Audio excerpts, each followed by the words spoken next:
नमो नमः। आज आपण 10वीच्या संपूर्ण संस्कृतम या पुस्तकातील वाच्य परिवर्तनामधील जी वाक्य आहेत दिलेली कर्तृवाच्यम कर्मवाच्यम हे आपल्याला रूपांतर करायचं आहे। ही वाक्य आपण बघूया, कारण याच्या आधीच्या एका व्हिडिओमध्ये आपण हा आधीचा भाग समजावून घेतलेला आहे की सकर्मक कर्तृवाच्य म्हणजे काय, अकर्मक कर्तृवाच्य म्हणजे काय, तसंच भाववाच्यम म्हणजे काय। जसं की सकर्मक कर्तृवाच्याचं रूपांतर आपण कर्मवाच्यामध्ये करतो, पण अकर्मक कर्तृवाच्य म्हणजे ज्याच्यामध्ये कर्मच नाही आहे अशा कर्तृवाच्याचं रूपांतर आपण कशामध्ये करतो, तर भाववाच्यम म्हणजे भावे प्रयोगामध्ये करत असतो। तर आता आपल्याला अशीच काही खाली वाक्य दिलेली आहेत, ती आपण बघूया की कशी रूपांतर करायची आहेत। इकडे दिलं आहे कर्तृवाच्यम आणि इकडे आहे कर्मवाच्यम। कर्तृवाच्यम म्हणजे कर्तरी प्रयोग आणि कर्मवाच्यम म्हणजे कर्मणी प्रयोग। तर पहिलं वाक्य आहे बालकः श्लोकम गायती। हे आता पहिलं वाक्य आहे कर्तृवाच्यम। कसं काय कर्तृवाच्यम आहे, बालकः प्रथमा विभक्तीत आहे, श्लोकम द्वितीया विभक्तीत आहे आणि गायती हे बालकः प्रमाणे प्रथम पुरुष एकवचन झालेलं आहे। आता त्याचंच कर्मवाच्यम सुद्धा त्यांनी करून दिलंय। बालकः प्रथमा विभक्ती आहे, कर्मणी प्रयोगामध्ये कर्ता तृतीयेत असतो म्हणून बालकेन ही तृतीय आहे।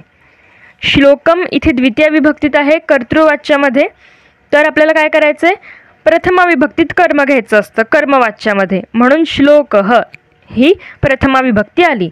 आणि गायती याचं कर्मणी रूप होणार, मूळ धातूला य लावून आत्मनेपदाचा प्रत्यय लावतो आपण, म्हणून ते झालंय गीयते। इथे कर्माप्रमाणे क्रियापद झाले, म्हणजेच हा म्हणून कर्मणी प्रयोग आहे। कारण श्लोकः हे प्रथम पुरुष एकवचनी कर्म आहे, म्हणून गीयते मध्ये ते प्रत्यय प्रथम पुरुष एकवचनाचा लागलाय। आता तसंच दुसरं वाक्यसुद्धा त्यांनी करून दिलं आहे। पहिली 3 वाक्य त्यांनी करून दिलेत। माला पुष्पाणि नयती। आता इथे पण माला प्रथमा विभक्ती आहे, पुष्पाणि ही द्वितीय आहे बहुवचन, आणि मालाप्रमाणे म्हणजे कर्त्याप्रमाणे इथे नयती हे रूप झालंय।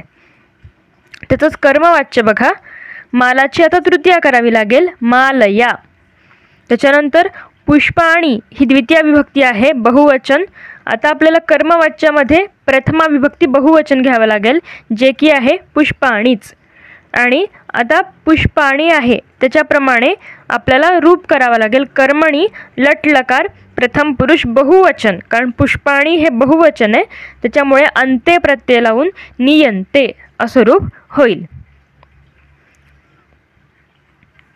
पुढचं वाक्य अहम मुकुंदम स्मरामी। आता हे वाक्य अहम प्रथमा विभक्तीत आहे, पुन्हा स्मरामी द्वितीया आणि मुकुंदम द्वितीया आणि स्मरामी हे अहम प्रमाणे।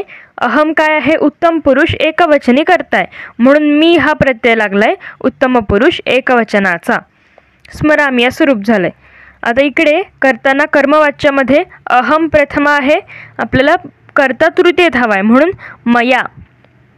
मुकुंदम त्याचं आता प्रथमा विभक्ती घ्यावी लागेल मुकुंदः, आणि स्मरामी याचं काय होईल, स्मर्यते, कारण की मुकुंदः हे वाक्यातलं कर्म आहे जे प्रथम पुरुष एकवचनी आहे, म्हणून स्मर्यते मध्ये सुद्धा ते हा प्रत्यय प्रथम पुरुष एकवचनाचा लागलाय।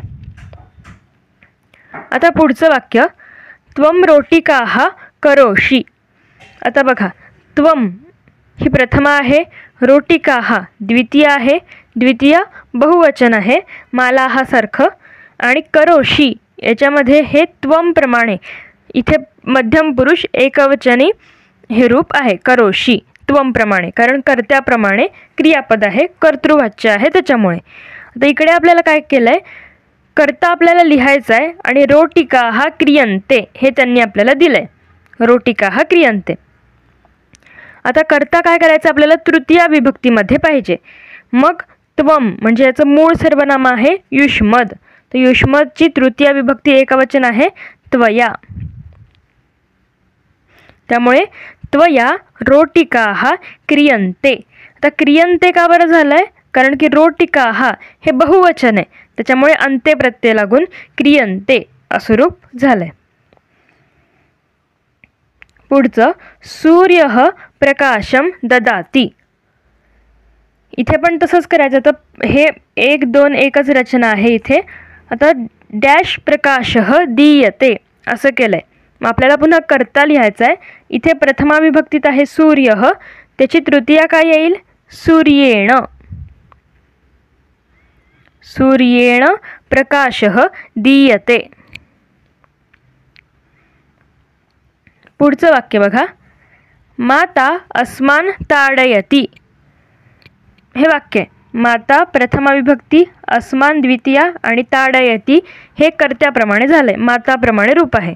माता बघा इकडे काय केलंय? वयम ताड्यामहे असं लिहिलंय. आपल्याला काय करावं लागेल? कर्ता आपल्याला तृतीयेत लिहायचं आहे. तर माता याच्यामध्ये मूळ शब्द आहे मातृ, ऋकारांत स्त्रीलिंगी शब्द आहे. मग त्याची तृतीया विभक्ती एकवचन आहे मात्रा. मात्रा वयम ताड्यामहे. पुढचं वाक्य पिता त्वाम उपदिशति. हे वाक्य आता इथे त्यांनी काय केलंय? इथे सुद्धा पुन्हा ही 121 रचना आहे. पिताची इथे तृतीया केली आहे त्यांनी पित्रा. त्वाम हे द्वितीया विभक्तीत आहे, पण आता कर्मवाच्यामध्ये आपल्याला ते प्रथमा विभक्तीमध्ये हवंय. मग त्वाम ही द्वितीया आहे, प्रथमा काय येईल? तर त्वम. पित्रा त्वम उपदिश्यसे. आणि इथे उपदिश्यसे हे त्वम प्रमाणे रूप झालेलं आहे. आणि इथे म हलंतच लिहायचा, कारण की पुढे उपदिश्यसे मध्ये उ हा काय आहे? स्वर आहे.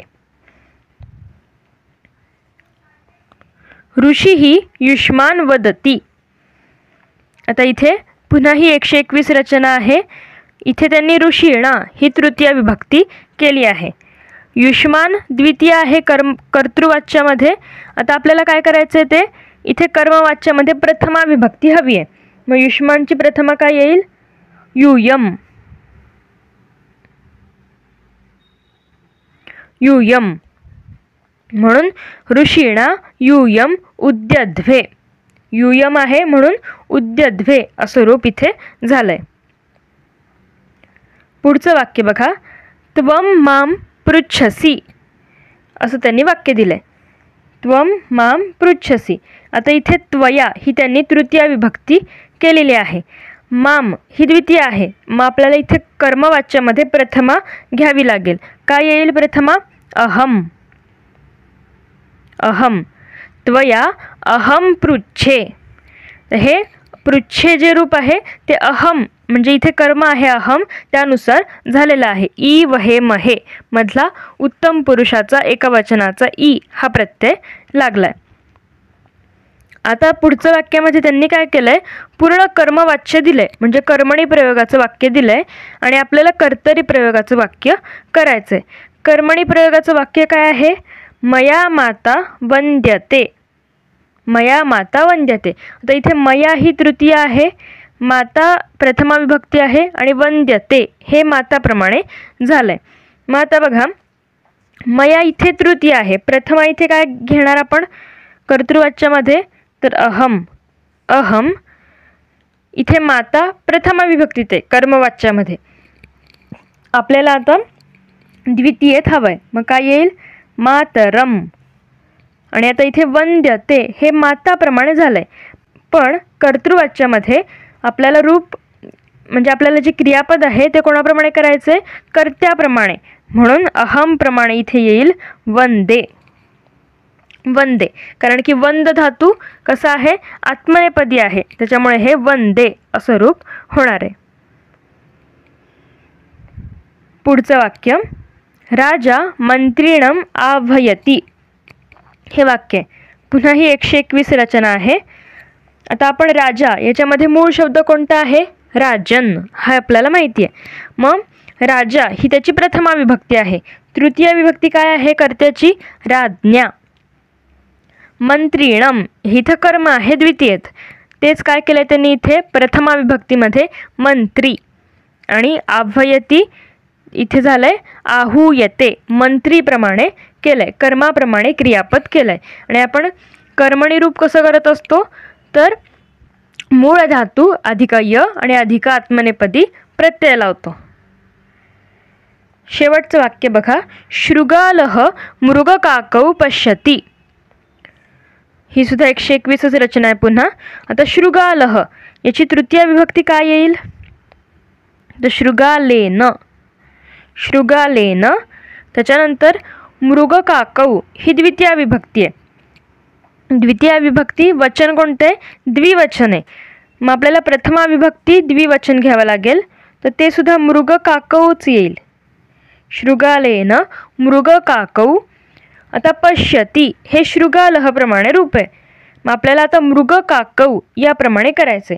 मृगकाकौ हे कर्म कसं आहे? प्रथम पुरुष द्विवचनी आहे. मग आपल्याला क्रियापद सुद्धा प्रथम पुरुष द्विवचनी घ्यावं लागेल, जे की आहे दृश्येते. दृश्येते. शृगालेन मृगकाकौ दृश्येते. कारण की दृश्यपश्य म्हणजे दृश्य हा मूळ धातू आहे, त्याला य लावला आणि आत्मनेपदाचा द्विवचनाचा प्रथम पुरुष द्विवचनाचा प्रत्यय लावलाय. इथे ते, इथे अंते, इथे प्रत्यय लावलाय म्हणून दृश्येते असं रूप झालंय. म्हणून शृगालेन मृगकाकौ दृश्येते. आता ही वरची सगळी झाली आहेत आपली वाक्य. आता पुढे अन्य लकारेषु प्रयोग परिवर्तनम. आता हे आत्ताचे आपण जे बघितले ते सगळे लट लकाराचे होते क्रियापद. आता काय करायचंय? अन्य लकारेषु म्हणजे दुसऱ्या लकारांमधलं प्रयोग परिवर्तन इथे दिलंय. तर बघा, बालकः श्लोकम अगायत. आता अगायत या रूपावरून आपल्याला समजतंय हा कोणता लकार आहे? तर लंग लकार आहे, म्हणजे भूतकाळ आहे. लंग लकार प्रथम पुरुष एकवचन आहे. मग आता इथे त्यांनी कसं केलाय बदल? कर्मवाच्य कसं केलंय? बालकेन ही तृतीया केली आहे. श्लोकम इथे द्वितीयत आहे, तर त्यांनी श्लोकः हे प्रथमेत इथे घेतलंय आणि अगायत असं इथे रूप आहे. मग इथे काय केलंय त्यांनी? अगीयत असं का बरं केलंय?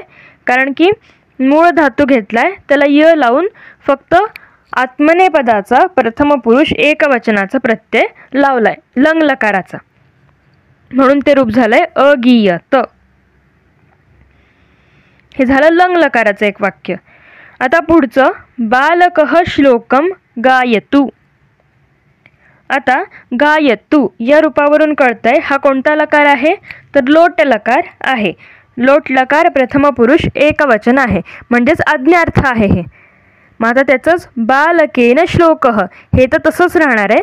आणि पुढे गीयताम असं केलंय. गीयताम का बरं केलंय? कारण की मूळ धातू अधिक य आणि अधिक आत्मनेपदाचा प्रथम पुरुष एकवचनाचा प्रत्यय लोट लकाराचा लावलाय, जो की आहे ताम. ताम प्रत्यय लावून गीयताम असं रूप झालंय. पुढे बालकः श्लोकम गायेत. आता याच्यामध्ये गायेत हे विधिलिंग लकार आहे. विधिलिंग लकार प्रथम पुरुष एकवचन आहे. मग त्याचंच बालकेन श्लोकः गीयेत असं त्यांनी केलंय, कारण की आत्मनेपदाचा ईत हा प्रत्यय लावून गीयेत असे हे रूप झालेलं आहे. ही वाक्य त्यांनी कशासाठी दिली आहेत? तर बाकीच्या लकारांमध्ये सुद्धा प्रयोग परिवर्तन कसं होतं ते आपल्याला समजण्यासाठी. कारण आत्तापर्यंत आपण लट लकाराचं हे बघितलंय, हे फक्त बाकीच्या लकारांमधलं समजण्यासाठी दिलंय. आता पुढे जिज्ञासापत्रम दिलंय आपल्याला, ते बघूया. जिज्ञासापत्रम वाच्य परिवर्तनम कुरुत, म्हणजेच प्रयोग बदलायचा आहे. पहिलं वाक्य आहे साधवः ईश्वरम नमन्ति. साधवः ईश्वरम नमन्ति. आता हे काय आहे? हे वाक्य कुठलं आहे? कर्तृवाच्य आहे की कर्मवाच्य आहे? हे आधी आपल्याला ओळखता आलं पाहिजे. आता बघा, साधवः ही प्रथमा विभक्ती आहे. फक्त वचन कोणतं आहे? बहुवचन. कारण की साधू हा मूळ शब्द आहे, जो भानूप्रमाणे चालतो. आणि भानुः भानू, भानवः प्रथमा. भानवः प्रमाणे साधवः असं रूप झालंय, म्हणजे प्रथमा विभक्ती आहे. ईश्वरम हे देवम प्रमाणे द्वितीय आहे. आणि साधवः हे प्रथम पुरुष बहुवचनी करता असल्यामुळे नमन्ति अंती प्रत्यय लागून हे रूप झालंय. म्हणजे 1 2 1 ही रचना आहे, म्हणजेच हे कर्तृवाच्य आहे, कर्तरी प्रयोग आहे. आता हे तर समजलं की दिलेलं वाक्य कर्तरी आहे, मग त्याचं रूपांतर आपल्याला कशात करावं लागेल? कर्मवाच्यामध्ये, कर्मणी प्रयोगामध्ये. मग बघा, साधवः इथे प्रथमा आहे, आता आपल्याला तृतीया करावी लागेल, साधुभिः. त्याच्यानंतर ईश्वरम द्वितीयत आहे, त्याची प्रथमा करावी लागेल, ईश्वरः. आणि ईश्वरः प्रथम पुरुष एकवचन आहे, त्याप्रमाणे नम्यते हे रूप झालंय. नम्यते म्हणजे हे झालं कर्मवाच्यम. दुसरं वाक्य, हरिही भक्तान रक्षती. तर हे सुद्धा बघा, हरिही प्रथम येत आहे, भक्तान द्वितीय विभक्ती बहुवचन आहे, आणि रक्षती हरिही प्रमाणे झालंय, म्हणून ते आहे कर्तृवाच्यम. आता आपल्याला त्याचंच कर्मवाच्यामध्ये रूपांतर करायचंय. हरिही प्रथमा आहे, त्याची तृतीया येईल हरिणा. भक्तान द्वितीयत आहे, त्याची प्रथमा काय येईल? भक्ताहा. आणि भक्ताहा हे प्रथम पुरुष बहुवचन असल्यामुळे रक्षन्ते अंत्य प्रत्यय बहुवचनाचं लागलाय, रक्षन्ते. हरिणा भक्ताहा रक्षन्ते. तर पुढचं वाक्य, ब्रह्मा विश्वम निर्माती. आता पुन्हा हे बघूया, कर्तृवाच्य की कर्मवाच्य. ब्रह्मा प्रथमा विभक्ती आहे, विश्वम द्वितीय आहे, निर्माती ब्रह्माप्रमाणे, म्हणजेच ब्रह्मा हे प्रथम पुरुष एकवचन आहे, म्हणून निर्माती हे सुद्धा प्रथम पुरुष एकवचनी रूप आहे. आता कर्मवाच्य आपल्याला करायचं याचं. मग ब्रह्माची तृतीया येईल ब्रह्मणा. विश्वम हे विश्वम राहील प्रथमेत, प्रथमेत सुद्धा हे विश्वमच राहील. आणि निर्मीयते असं हे कर्मणी रूप याचं होणार आहे, विश्वमप्रमाणे. आता पुढचं वाक्य, गर्दभेन भारः उह्यते. आता हे वाक्य कुठलं आहे ते बघूया. गर्दभेन ही तृतीय विभक्ती आहे, भारः प्रथमा विभक्तीत आहे, आणि उह्यते हे भारः प्रमाणे झालंय, म्हणजे कर्माप्रमाणे क्रियापद झालंय, म्हणजे हे कोणतं आहे? कर्मवाच्य आहे. याचा आपल्याला कर्तरी प्रयोग करायचा आहे. मग गर्दभेन तृतीयत आहे, त्याची प्रथमा येईल गर्दभः. आता भारः हे प्रथमेत आहे इथे, आता इथे आपल्याला कर्तृवाच्यामध्ये ते द्वितीयत हवंय, म्हणून भारम हे झालं भारम. आणि गर्दभः प्रमाणे वहती हे रूप झालंय, कारण गर्दभः प्रथम पुरुष एकवचनी कर्ता असल्यामुळे ती प्रत्यय लागून वहती असं रूप झालंय. पुढचं वाक्य, पक्षिभिः नीडानी रच्यन्ते. पक्षिभिः, आता बघा ही तृतीय विभक्ती आहे, पक्षिभिः. नीडानी प्रथमा आहे, फक्त बहुवचन आहे, आणि रच्यन्ते हे नीडानीप्रमाणे प्रथम पुरुष बहुवचनी रूप केलंय, कर्मणी लटलकार आहे. मग याचंच आपल्याला कर्तृवाच्य करायचंय. मग पक्षिभिः ही तृतीय आहे, प्रथमा काय येईल आता कर्तृवाच्यामध्ये? पक्षिणः. नीडानी ही द्वितीय विभक्ती नीडानीच होणार आहे, आणि रचयन्ती हे पक्षिणः प्रमाणे रूप केलंय. पक्षिणः बहुवचन आहे, त्याच्यामुळे अंती प्रत्यय लावलाय. आता शेवटचं वाक्य, विघ्नहर्ता मोदकौ खादती. आता बघा, विघ्नहर्ता प्रथमेत आहे, मोदकौ द्वितीय विभक्ती आहे, आणि खादती हे विघ्नहर्ताप्रमाणे कर्त्याप्रमाणे क्रियापद झालंय. मग आता आपल्याला कर्मवाच्य करायचं याचं. मग कसं होईल? तर आता कर्ता तृतीयत करावं लागेल. विघ्नहर्त्रा मोदकौ आणि खाद्येते हे मोदकौ प्रमाणे झालंय. आता मोदकौ काय आहे? इथे द्विवचन आहे, म्हणून इथे खाद्येते असं रूप द्विवचनाचं झालेलं आहे. तर बघा, अशा प्रकारे आज आपण हे वाच्य परिवर्तन याच्यामधली जी वाक्य आहेत, कर्तरी प्रयोगाचं कर्मणी करायचं किंवा कर्मणी प्रयोगाचं कर्तरी प्रयोग करायचं, तर ही वाक्य आपण बघितलेली आहेत.